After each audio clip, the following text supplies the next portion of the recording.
देण्यात आहे त्याचे रीच कसा करायचा ते करायचं याची माहिती देणे सर्वप्रथम आपण स्केल बघूया.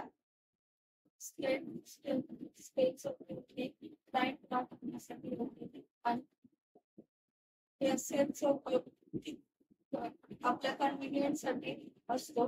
ती 24 इंचची स्केल आहे.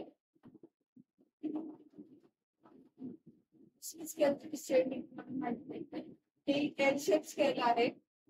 ते बघा त्या पद्धतीने आपल्याला त्याच्या श्रेणी लाईन ड्रॉ करायची असेल आपण त्या व्यवस्थित करायचे असेल तर या पद्धतीने स्केलचा वापर होते. ते बघा या पद्धतीने स्केल ठेवल्यावरती आपण फक्त उडत नाही त्यामुळे हा एलसीएलचा उपयोग होतो. ही एलसीएल स्केल आहे ती 24 इंचची आहे. या पद्धतीने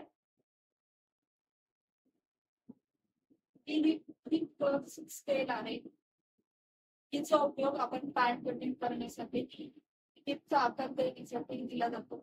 या पद्धतीने आपण हिप स्केल ऍडजस्ट करायचा आहे आपल्या मेजरमेंट वरती आणि त्याचा शेप देऊन घ्यायचा आहे. हे बघा या पद्धतीने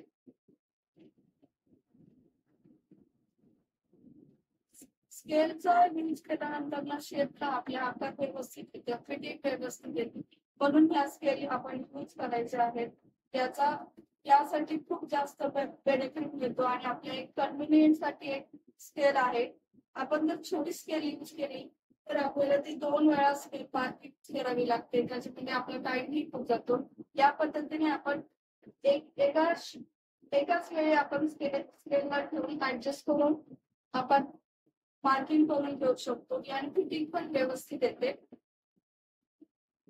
आणि ही लेग स्केल इथे आपण पॅन्ट साठी यूज करतो त्यासाठी खालून अंतर आपल्याला बॉटम आणि हिपच्या इथला अंतर कव्हर करायचं असतं तेव्हा आपण स्ट्रेट लाईन ड्रॉ करतो या पद्धतीने अशी.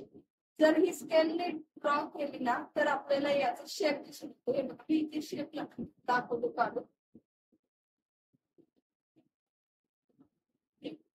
या पद्धतीने याचा शेप येतो. याचाही उपयोग आपण पॅन्ट प्लाझो सलवार याच्यासाठी करू शकतो. ही सेल म्हणून स्केल आहे आपल्याकडे. ही स्केल आपण स्लीव डिझाईन करण्यासाठी यूज करते. त्यांना जे कोणी बिगिनर असतं त्यांना स्लीवचा पहिला शेप द्यायला येत नाही त्याचा शेप देण्यासाठी या स्केलचा उपयोग केला जाते. ही स्केलचा उपयोग तुम्हाला स्लीवचा पॅटर्न करताना सांगेल आणि आताही सांगते. हे बघा आपण जेव्हा आपण देतो स्लीवला तेव्हा आपण ती क्रॉस मध्ये ऍडजस्ट करायचं आणि याचा आकार या पद्धतीने असा स्वतःमध्ये देतो. हा आकार आहे बघा या पद्धतीने त्याच पद्धतीने आपण खालच्या मिनिटाचा आकार देऊन घ्यायचा. या पद्धतीने आपला शेप हा व्यवस्थित येते. जर आपण हाताने ड्रॉ करतो तो असा येतो हे बघ आणि हा शेप व्यवस्थित येतो.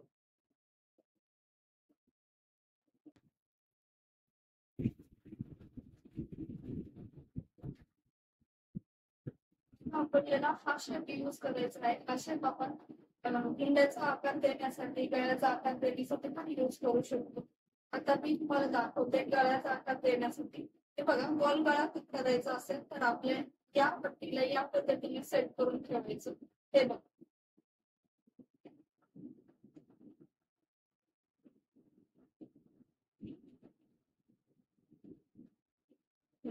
या पद्धतीने आपला गोल आकार आलेला आहे. हे बघा कोणतीही या स्केलचा उपयोग पान होम साठी पण करतो. तिथे आपल्याला शेप द्यायचा आहे. मी तुम्हाला माझ्या प्रत्येक व्हिडिओमध्ये दाखवेल आताही तुम्हाला दाखवते. हे बघा आपल्याला सिंगलतून आरामात शेप द्यायचा असेल तर या पद्धतीने आपण त्याचा यूज करू शकतो. हे बघा दोन्ही शेप पट्टे झालेले पुढचा मुंडा आणि मागचा मुंडा या पद्धतीने तुम्हाला ऑनलाईन प्लॅटफॉर्मवर अवेलेबल आहेत आणि जर तुम्ही जिथे टेलरिंगचं शॉप आहे तिथून सुद्धा परचेस करू शकतो.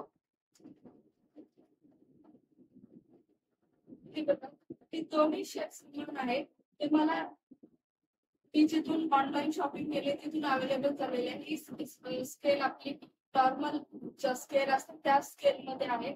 शेप तेच आहे हे बघा. त्याचा उपयोगी सेम आहे, फक्त ही स्केल स्केल थोडीशी मोठी आहे. या पद्धतीने आपल्याला आकार वाढवण्यासाठी स्केलला वाढवायची गरज नाहीये. हात हलवायचे की स्केल ठेवल्यानंतर एक साथ आपण पूर्ण काढू शकतो. हे बघा या पद्धतीने हे आपल्या पर्टिक्युलर साठी केलेलं असतं.